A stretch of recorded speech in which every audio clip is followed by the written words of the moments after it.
செவ்வாயை ராசிநாதனாக கொண்ட மேசராசி என்பர்களுக்கு வருகின்ற நாட்கள் எப்படி இருக்குது அப்படிங்கிறத பார்க்கலாம். அதுக்கு முன்னாடி மேசராசி என்பர்கள் எப்படி இருப்பாங்க, அவங்களோட இயல்புகள் எப்படி இருக்கும் அப்படிங்கிறத பார்க்கலாம். நெருப்பு தத்துவத்தை அடிப்படையாக கொண்ட ராசி மேசராசி. ஏன்னா நெருப்பு எவ்வளோ தடவை அதை தடை போட்டு அதை அணைச்சாலும் அதை என்ன பண்ணினாலும் அந்த ஒளியை எந்த இடத்துலையுமே இழக்காது. அதுபோல தான் நம்மளுடைய மேசராசி என்பர்கள் எத்தனை சவால்கள் வந்தாலும் அந்த தைரியத்தை மட்டும் எந்த இடத்துலையுமே இழந்துடாதீங்க. தோல்வி அது முடிவல்ல, அது ஒரு பயிற்சி, அது வெற்றிக்கான பாடம் அப்படிங்கிறத மட்டும் மனதில் வச்சுக்கோங்க. நீங்கள் எடுக்கிற காரியங்கள் எல்லாமே உங்களுக்கு வெற்றியாக அமையும். துணிச்சலை மட்டும் எந்த இடத்துலையுமே எதற்காகவும் யாருக்காகவும் விட்டு கொடுத்துடாதீங்க. உங்களுடைய எதிர்காலமே உங்களுடைய கையில் தான். அது என்னன்னா உங்களுடைய துணிச்சலும் உங்களுடைய தன்னம்பிக்கையும் உங்களுடைய தைரியமும் தான். அதை மட்டும் நீங்கள் அடித்தளமாக போட்டு ஒவ்வொரு அடியும் எடுத்து வைங்க. நம்பிக்கையோடு முன்னேறத்துக்கான எல்லா வழிகளுமே உங்களுடைய கண்ணில் தென்படும். வெற்றி அப்படிங்கிறது உங்களை நிச்சயமாக ஒரு நாள் தேடி வரும்.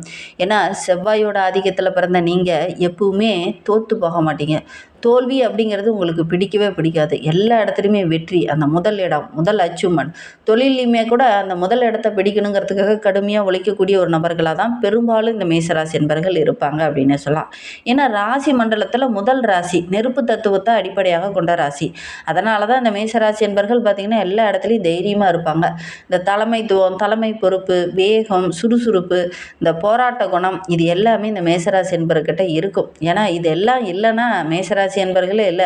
ஏன்னா இது எல்லாமே இயல்பாகவே இந்த மேசராசி என்பர்கிட்ட இருக்கும். சுறுசுறுப்பாக இருப்பாங்க. உங்களுடைய வீட்டிலே கூட யாராவது மேசராசி என்பர்கள் இருக்காங்க அப்படின்னா பார்த்தீங்கன்னா சுறுசுறுப்பாக எல்லாரும் எதையாவது ஒன்று செஞ்சுக்கிட்டே இருப்பாங்க. உண்மையாக இல்லையா அப்படிங்கிறத மறக்காமல் எங்களுடைய கமெண்ட் பாக்ஸில் தெரிவிங்க. இவங்களுடைய மனம் அப்படிங்கிறது சரி இதை அச்சீவ் பண்ணிட்டோம், சரி கம்முன்னு இருந்துக்கலாம் அப்படின்னு இருக்க மாட்டாங்க. அடுத்து நம்ம என்ன பண்ணலாம், என்ன செய்யலாம், என்ன பண்ணால் இன்னும் மேலுக்கு வர முடியும், என்ன பண்ணனா இன்னும் முன்னேற்றத்துக்கு வர முடியும் அப்படிங்கிற மாதிரி தான் உங்களுடைய மனம் இருக்கும் அப்படின்னு சொல்லலாம். வீட்டில் கூட அந்த தலைமை பொறுப்புலாம் பார்த்திங்கன்னா அந்த மேசராசி என்பர்கள் தான் இருப்பாங்க. ஒரு கணவன் மனைவியாக இருக்காங்க அப்படின்னா கூட பெரும்பாலும் பார்த்திங்கன்னா இந்த மேசராசி என்பவர்கள் ஒரு ஆணாக இருந்தால் ஆணுக்கிட்ட அந்த தலைமை பொறுப்பு இருக்கும். அதே ஒரு பெண்ணாக இருக்காங்க அப்படின்னா அவங்கக்கிட்ட தான் அந்த தலைமை பொறுப்பு இருக்கும். பெரும்பாலும் இந்த மேசராசி என்பர்கள் தான் அந்த குடும்பத்தை நிர்வகிக்கக்கூடியவங்களாக இருப்பாங்க. தலைமை பொறுப்பை அவங்க தான் எடுத்துக்கிட்டு அந்த குடும்பத்தை வழி நடத்தக்கூடியவங்களாக இருப்பாங்க. இந்த மேசராசி என்பர்கள் மட்டும் எப்பவுமே நான் மட்டும் முன்னேறினா போதும் அப்படின்னு நினைக்க மாட்டாங்க. தன்னுடைய உறவுகள், தன்னுடைய நண்பர்கள் எல்லாரும் முன்னேறணும் அப்படின்னு நினைப்பாங்க. இந்த ராசியில் பிறந்தவங்க எப்பவுமே சூழ்நிலையை பார்த்து ஒரு பிரச்சனையை பார்த்து பயந்துட்டு பின்வாங்க மாட்டாங்க. போராடி எப்படியாவது முன்னுக்கு வரணும் அப்படின்னு தான் நினைப்பாங்க. புதிய முயற்சியில் ஈடுபடக்கூடிய ஒரு நபர்களாக தான் பெரும்பாலும் இந்த மேசராசி என்பர்கள் இருப்பாங்க. இவங்களுடைய தனித்திறமையை எல்லாரும் போகிற பாதையில் போகாமல் கொஞ்சம் டிஃப்ரெண்ட்டாக இவங்களுடைய தனித்திறமையால் தனி முயற்சியால் முன்னுக்கு வரக்கூடிய ஒரு நபர்களாக பெரும்பாலும் இந்த மேசராசி என்பர்கள் இருப்பாங்க அப்படின்னு சொல்லலாம். ஏன்னா இங்கே ஆளக்கூடிய கிரகமே செவ்வாய். செவ்வாய் நல்ல ஒரு தைரியத்தையும் நல்ல ஒரு வீரியத்தையும் உங்களுடைய செயல்திறனில் கொஞ்சம் வேகத்தையும் கொடுக்கக்கூடியவர். போட்டி மனப்பான்மை அதிகமாக இருக்கும். போட்டி போட்டுக்கிட்டு முன்னுக்கு வரணும், வெற்றி பெறணும் அப்படிங்கிறதுக்காக கடுமையாக உழைக்கக்கூடிய ஒரு நபர்கள் தான் இந்த மேசராசி என்பர்கள். 10 பேர் ஒரு இடத்துல வேலை செய்கிறாங்கன்னா மேசராசி என்பர் தான் முதல் வேலை அந்த வேலையை செஞ்சு முடிச்சிடுவோம். அந்த மாதிரி போட்டி போட்டுக்கிட்டு வேலை செய்கிறது அப்படிங்கிறது இந்த மேசராசி என்பர்களுக்கு ரொம்ப பிடிக்கும். அடித்து விட்டுட்டுலாம் முன்னுக்கு வரணும்னு நினைக்க மாட்டாங்க. எப்பவுமே போட்டி போட்டுக்கிட்டு முன்னுக்கு வரணும், நானும் முன்னேறுவேன், என் கூட செய்கிற 10 பேரும் முன்னேறுவாங்க. அதுக்கு காரணம் பார்த்திங்கன்னா மேசராசி என்பர்களாக தான் இருப்பாங்க. ஏன்னா அவங்க தான் முதல்ல அந்த வேலையை செஞ்சு முடிப்பாங்க. அந்தளவுக்கு சுறுசுறுப்பாக செயல்படக்கூடிய ஒரு நபர்களாக இந்த மேசராசி என்பர்கள் இருப்பாங்க அப்படின்னே சொல்லலாம். இந்த மேசராசியில் சூரியன் உச்சமாகிறதுனால இந்த மேசராசிக்கு பார்த்திங்கன்னா தலைமை பொறுப்பு அதிகமாக வரும். நல்ல ஒரு புகழ், நிர்வாகத்திறன், மக்கள் மத்தியில் ஒரு பெயர், நல்ல ஒரு நம்பிக்கையான நபர், அதே நேரத்தில் மக்களை வழிநடத்தக்கூடிய அந்த நிர்வாகத்திறன், இது எல்லாமே இந்த மேசராசி என்பர்களுக்கு அருமையாக வரும். ஊருக்கே ஒரு முன்னுதாரணமாக அந்த மேசராசி என்பர்கள் இருப்பாங்க. ஏன்னா இவங்களுடைய செயல்பாடுகள் எல்லாத்தையும் வழி நடத்தணும், அரவணைச்சு போகணுங்கிற அந்த செயல்பாடுகள் எல்லாமே மற்ற எல்லாருக்குமே ரொம்ப பிடிக்கும். உணர்வுபூர்வமாக ரொம்ப பிடிக்கும். அந்த மாதிரி செயல்படக்கூடியவங்க தான் நம்மளுடைய மேசராசி என்பர்கள் அப்படின்னு சொல்லலாம். இந்த மேசராசியில் சனி பகவான் நீச்சமாகிறதுனால இந்த ராசிக்காரங்க சில நேரங்களில் பொறுமை கொஞ்சம் குறைவாக இருக்கும். ஏன்னா அவசர அவசரமாக முடிவுகள் எடுத்துருவாங்க. இந்த கோபம் அவங்கள ஒரு சில நேரத்தில் பார்த்திங்கன்னா கண்ணை மறைச்சிடும். வெளியில் டக்குன்னு வார்த்தைகளை எடுத்தெறிஞ்சு பேசுவாங்க. பொறுமையாக இருக்க மாட்டாங்க. ஏன்னா செவ்வாய் இல்லையா, இங்கே சூரியன் உச்சமாகக்கூடிய வீடு, இங்கே செவ்வாய் ஆளக்கூடிய பார்க்கக்கூடிய வீடு. சனி பகவான் நீச்சமாகறதுனால பொறுமையாக எல்லா இடத்துலையும் ஹேண்டில் பண்ணாங்கன்னா ஓரளவுக்கு வெற்றி கிடைக்கும். அந்த அலசி ஆராயாமல் டக்கு டக்குன்னு முடிவு எடுக்கிறாங்க பார்த்தீங்கன்னா, அது இவங்களுக்கு ஒரு சில இடத்துல பிரச்சனையாகவும், இந்த கோபத்தினால ஒரு சில இடத்துல அவமானங்களை சந்திக்க வேண்டிய ஒரு சூழ்நிலையும் பெரும்பாலும் இந்த மேசராசி என்பர்களுக்கு ஏற்படும். அதனால தான் இவங்க ஒரு சில இடைஞ்சல்களை பெரும்பாலும் சந்திப்பாங்க அப்படின்னே சொல்லலாம். இந்த மேசராசிக்கு நட்பு ராசியாக ஒரு வாழ்க்கை துணை அமைந்தது அப்படின்னா, சிம்மம், தனுசு, மிதுனம், கும்பம் இவங்கெல்லாம் வந்து நட்பு ராசியாவோ அல்லது வாழ்க்கை துணையாகவோ இவங்க இந்த ராசிக்காரங்களாம் அமைந்தாங்க அப்படின்னா நல்ல ஒரு புரிதல் உணர்வு ஏற்படும். அதே நேரத்தில் நல்ல ஒரு முன்னேற்றத்தை இவங்க எதிர்பார்க்கலாம். இவங்களுடைய பார்ட்னர் இந்த ராசிக்காரங்களாக இருந்தாங்க அப்படின்னா கண்டிப்பாக இவங்களுடைய வாழ்க்கை அப்படிங்கிறது இன்னும் சிறப்பாக இருக்கும் அப்படின்னு சொல்லலாம். ஏன்னா சிம்ம ராசி வந்து சூரியன் ஆளக்கூடிய ராசி, தனுசு ராசி நெருப்பு ராசி, மிதுனம் வந்து புதனுடைய ராசி, கும்பம் வந்து சனி பகவானுடைய ராசி. இந்த ராசிக்காரங்கள்லாம் அவங்களோடு சேரும்போது பார்த்திங்கன்னா இன்னும் நல்லா இந்த மேசராசி என்பவர்கள் இன்னும் நல்லா முன்னுக்கு வரத்துக்கான ஒரு யோகமுள்ள ஒரு கிரக அமைப்பு தான் அப்படின்னே சொல்லலாம். சரி, இவங்களை பற்றி நிறைய விஷயங்கள் நம்ம அடுத்தடுத்த வீடியோக்குள்ளே தொடர்ந்து பார்க்கலாம். இந்த ஜூலை மாத கிரக நிலையை வைத்து ஆராய்ந்து பார்க்கும்போது நம்மளுடைய மேசராசி என்பவர்களுக்கு இந்த காலகட்ட கிரக அமைப்பு வைத்து பார்க்கும்போது 4ஆம் இடத்துல பாவகம் உச்சம் பெற்று குரு வந்து இணைந்திருக்கிறதுனால ஜூலை 16க்கு பிறகு சூரியனும் அங்கு சேரும்போது ரியல் எஸ்டேட் பிஸ்னஸ் செய்கிறவங்களுக்கு அமோகமான லாபம் கிடைக்கும். உங்களுடைய நீண்ட நாள் கனவு, ஆசை இதெல்லாம் நிறைவேறும். சொந்தமாக வீடு கட்டணும் அப்படிங்கிறது உங்களுடைய ஆசையாக இருந்திருக்கும். அந்த கனவு நனவாகக்கூடிய ஒரு யோகமான கிரக அமைப்பு இந்த மேசராசிக்கு இந்த காலகட்டத்தில் அமைந்திருக்கு அப்படின்னே சொல்லலாம். ரொம்ப நாளாக ஒரு வண்டி வாகனம் வாங்கணும் அப்படின்னு நினச்சிட்டு இருந்தீங்க இல்லையா, அவங்களாம் வாங்கக்கூடிய யோகம் இருக்குது. தெளிவாக முன்னேறதுக்கான எல்லா வழிகளுமே இந்த மேசராசி என்பவர்களுடைய கண்ணில் இந்த காலகட்டத்தில் தென்படும். அதே நேரத்தில் இந்த காலகட்ட கிரக அமைப்பு நம்மளுடைய மேசராசிக்கு ரொம்ப சிறப்பாக இருக்குது அப்படின்னு சொல்லலாம். ஏன்னா குரு பகவான் 9, 12க்கு அதிபதி. அவர் 4ஆம் வீட்டில் உச்சம் பெற்ற நிலையில் அமர்ந்திருக்கிறார். இந்த மாதம் முழுவதுமே அவர் அந்த 4ஆம் வீட்டில் உச்சம் பெற்று அமர்ந்திருக்கிறதுனால நம்மளுடைய மேசராசிக்கு சொந்தமாக வீடு கட்டக்கூடிய யோகம் இருக்குது, சொந்தமாக சொத்து வாங்கக்கூடிய யோகம் இருக்குது. தாயோட ஆரோக்கியத்தில் இருந்த பிரச்சனைகள் எல்லாம் சரியாகும். குடும்பத்தில் ஏதாவது ஒரு சுபகாரியம் நடக்கும். ஏன்னா குரு பகவான் 9ஆம் பார்வையால் பார்க்கும்போது கட்டாயம் இதெல்லாம் நடக்கக்கூடிய யோகம் நம்மளுடைய மேசராசி என்பவர்களுக்கு அமையும் அப்படின்னு சொல்லலாம். நம்மளுடைய மேசராசி என்பவர்களுக்கு சூரியன் 5ஆம் இடத்திற்கு அதிபதி. அவர் 3ஆம் வீட்டில் பார்க்கறது, ஜூன் 15க்கு அப்புறம் பார்த்திங்கன்னா ஜூலை 15க்கு அப்புறம் 4ஆம் வீட்டில் பார்க்கறதுலாம் இது ரொம்ப யோகம் அப்படின்னே சொல்லலாம். ஜூலை 16 வரை 3ஆம் வீட்டில் வந்து அமர்ந்திருக்கிறதுனால 3ஆம் இடம் அப்படிங்கிறது தைரியம், வெளியில் பயணம் செல்லக்கூடிய ஒரு யோகம். அதே 4ஆம் இடம் அப்படிங்கிறது அரசு விவகாரங்கள் எல்லாமே உங்களுக்கு வெற்றியாக அமையும். இந்த காலகட்டத்தில் நம்மளுடைய மேசராசி என்பவர்களுக்கு தைரியம் அதிகமாகும். வெளியில் எங்கேயாவது பயணம் செல்லக்கூடிய யோகம் இருக்குது. குறிப்பாக அந்த ஜூலையில் எங்கேயாவது வெளியில் பயணம் போயிட்டு வருவீங்க. அது ஆன்மீக தலமாக இருக்கலாம், சுற்றுலா தலமாக இருக்கலாம், அல்லது வேலை காரணமாக எங்கேயாவது வெளியில் பயணம் போகக்கூடிய ஒரு சூழ்நிலையாக இருக்கலாம். இந்த மாதிரி எங்கேயாவது வெளியில் பயணம் போவீங்க. அந்த பயணங்கள் உங்களுக்கு வெற்றியாக அமையும் அப்படின்னு சொல்லலாம்.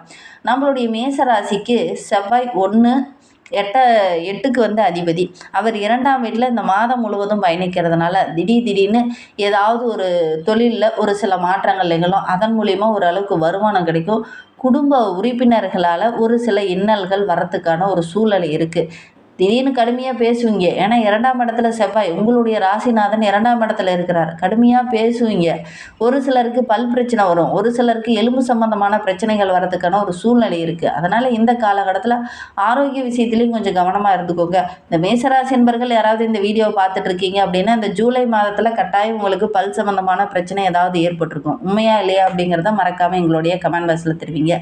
சொத்த பல் பிரச்சனை அல்லது ஏதாவது ஒரு பிரச்சனை, உங்களுக்கு எலும்பு சம்பந்தமாக ஏதாவது பிரச்சனை இது ஏற்பட்டிருக்கும். உண்மையா இல்லையா அப்படிங்கிறத மறக்காமல் இந்த மேசராசி என்பர்கள் யாராவது இந்த வீடியோவை பார்த்துட்டு இருக்கீங்க அப்படின்னா கமெண்டில் தெரிவிங்க. நம்மளுடைய மேசராசிக்கு 2, 7க்கு அதிபதி வந்து சுக்கிரன் 4ஆம் வீட்டில் தற்போது பயணிச்சிட்டு இருக்கார். ஜூலை 4க்கு பிறகு 5ஆம் இடத்திற்கு பயிற்சியாக இருக்கிறார். பொழுதுபோக்கு விஷயத்தில் கொஞ்சம் ஆர்வம் அதிகமாகும். குழந்தைகளோட அதிக நேரம் டைம் ஸ்பெண்ட் பண்ணி விளையாடுவீங்க.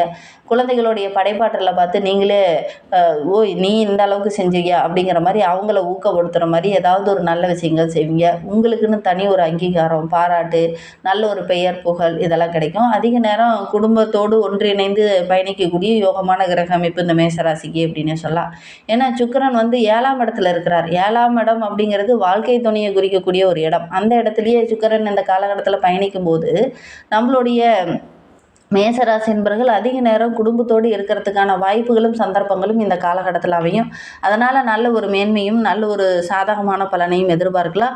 அதிக நேரம் குடும்பத்தோடு இருக்கும்போது அங்கு செவ்வாயும் இருக்கிறார். செவ்வாய் இருக்கும்போது என்னென்னா கடுமையான வார்த்தைகள் வரும், பேச்சில் கொஞ்சம் நிதானம் இருக்கட்டும். அதே நேரத்தில் குழந்தைங்கிட்ட பேசும்போது கூட கொஞ்சம் தடிமனான வார்த்தைகள் பேசுகிறதுக்கான ஒரு சூழ்நிலை இருக்குது. அதனால் கொஞ்சம் விட்டு கொடுத்து அனுசரணையாக பேசுங்க. இந்த காலகட்டத்தில் தடிமனான வார்த்தைகளை அதிகமாக பயன்படுத்த வேண்டாம். டக்கு டக்குன்னு முடிவுகள் எடுப்பீங்க. அது உங்களுக்கு ஒரு சில இடத்துல இடைஞ்சலாக அமையும். எந்த முடிவு எடுக்கிறதா இருந்தாலும் உங்களுடைய வாழ்க்கை துணை அல்லது உங்களுடைய தாய் தந்தையார் இருக்காங்க அப்படின்னா அவங்கக்கிட்ட ஆலோசனை கேட்டு அதன் பிரகாரம் செயல்படுங்க. அப்போ தான் நீங்கள் செய்கிற காரியங்களில் நல்ல ஒரு அங்கீகாரமும் நல்ல ஒரு பாராட்டும் கிடைக்கக்கூடிய ஒரு யோகமான கிரக அமைப்பு உங்களுக்கு அமையும். சரி, நம்மளுடைய மேசராசிக்கு புதன் 3, 6க்கு அதிபதி 4ஆம் வீட்டில் தற்போது பயணிச்சிட்ருக்கிறார். ஜூலை 7லேருந்து 3வது இடத்துலையும் அதுக்கப்புறம் பார்த்திங்கன்னா 4ஆம் இடத்துலையும் பயணம் செய்ய இருக்கிறார். இந்த காலகட்டம் அப்படிங்கிறது நம்மளுடைய மேசராசி என்பர்களுக்கு தெளிவில்லாத முடிவு, அவசர முடிவு. வியாபாரத்தில் வெளியில் எங்கேயாவது பயணம் போவீங்க, அவசரமாக சில ஒப்பந்தங்கள்லாம் கையெழுத்து போடக்கூடிய ஒரு சூழ்நிலை. வெளியில் சின்ன சின்ன விஷயங்கள் தொழில் தொடர்பாக எங்கேயாவது வெளியில் பயணம் போகக்கூடிய ஒரு சூழ்நிலை, இதெல்லாம் இந்த மேசராசி என்பர்களுக்கு ஏற்படும். இந்த வெளியூர் பயணங்கள் தொழில் வியாபார ரீதியாக செல்கிறவங்களுக்கு ஓரளவுக்கு சக்ஸஸாக அமையும். அதே நேரத்தில் தெளிவில்லாமல் ஒரு சூழ்நிலை, ஏன்னா புதன் வக்கரகமாக இருக்கிறார். இந்த காலகட்டம் அப்படிங்கிறது கொஞ்சம் தெளிவில்லாத ஒரு சூழ்நிலை. டக்கு டக்குன்னு முடிவெடுக்கிறது உங்களுக்கு ஒரு சில இடத்துல இடைஞ்சலாக முடியறதுக்கான ஒரு சூழ்நிலை இருக்குது. அதனால் கொஞ்சம் கவனமாக செயல்படுறது நல்லது அப்படின்னு சொல்லலாம். நம்மளுடைய மேசராசிக்கு சனி பகவான் 10, 11ஆம் இடத்திற்கு அதிபதி. 12ஆம் வீட்டில் இந்த மாதம் முழுவதுமே பயணிக்க இருக்கிறார். 7.5 சனி காலத்தில் முதல் கட்டம் நம்மளுடைய மேசராசிக்கு வெளியூர் வெளிநாடு செல்லக்கூடிய சூழ்நிலை, எதிர்பாராமல் திடீர்னு செலவுகள், பணியில் சின்ன சின்ன தடைகள் பிரச்சனைகள் இதெல்லாம் இந்த காலகட்டத்தில் வரும். கொஞ்சம் அனுசரிச்சுப்போங்க. கோபத்தால் ஒரு சில இடத்துலலாம் பார்த்திங்கன்னா பணி செய்கிற இடத்துல சின்ன சின்ன இடைஞ்சல்களை அனுபவிக்கக்கூடிய ஒரு சூழ்நிலை இருக்குது. கவனமாக செயல்பட்டிங்கன்னா பெருசாக பாதிப்பு எதுவும் ஏற்படாது. நம்மளுடைய மேசராசிக்கு கேது 5ஆம் வீட்டுக்கு அதிபதி சிம்மராசியில் பயணிச்சிட்டு இருக்கிறார். தாழ்வு மனப்பான்மை கொஞ்சம் வரும். கேது இருக்கிறதுனால, இந்த 5ஆம் வீட்டில் கேது இருக்கிறதுனால ஒரு சிலருக்கு பயம் வரும். நம்ம கரெக்டாக முடிவு எடுக்கிறோமா, இவங்கக்கிட்ட நம்ம இப்படி எடுத்து பேசிட்டோமே, சண்டை போட்டுட்டோமே, இவங்க நம்மளை விட்டு விலகிடுவாங்களா, இந்த நட்பு முறிஞ்சிருமா அப்படிங்கிற மாதிரி ஒரு பய உணர்வு இந்த காலகட்டத்தில் இந்த மேசராசி என்பர்களுக்கு வரும். ஆன்மீக சிந்தனை கொஞ்சம் அதிகமாகும். குழந்தைகளை பற்றி ஒரு கவலை, நம்ம அவங்கள ரொம்ப கண்டிச்சிட்டோமோ அப்படிங்கிற மாதிரி ஒரு கவலையில் இந்த காலகட்டத்தில் இந்த மேசராசி என்பர்களுக்கு வரதுக்கான ஒரு சூழ்நிலை இருக்குது. ஏன்னா கேது 5ஆம் வீட்டில் இருக்கிறதுனால இந்த மாதிரி எண்ணங்கள்லாம் கொஞ்சம் வரும் நம்மளுடைய மேசராசி என்பர்களுக்கு அப்படின்னு சொல்லலாம். இந்த ஜூலை மாதத்தை பொறுத்த வரையிலும் செவ்வாய் தோசை இடத்துல இருந்திருக்கிறார். ஏன்னா 2ஆம் இடத்துல செவ்வாய் இருக்கிறது அது தோஷம். உச்சம் பெற்ற செவ்வாய் வேகத்தை அதிகப்படுத்துவார். அதனால் ஒரு சில இடைஞ்சல்கள் வரும். அதனால் செவ்வாய்க்கிழமையில் நவகிரகங்களில் உள்ள செவ்வாய் பகவானுக்கு ஒரு தீபம் போடுங்க. அதே நேரத்தில் கேது இருக்கிறதுனால தாழ்வு மனப்பான்மை கொஞ்சம் வரும். அதனால் தினமுமே கணபதியை வழிபட்டுட்டு வாங்க. தினமும் கணபதியை வழிபடுறதுனால எடுக்கிற காரியங்கள் உங்களுக்கு வெற்றியாக அமையும். நம்பிக்கையோடு இதை செய்யுங்க.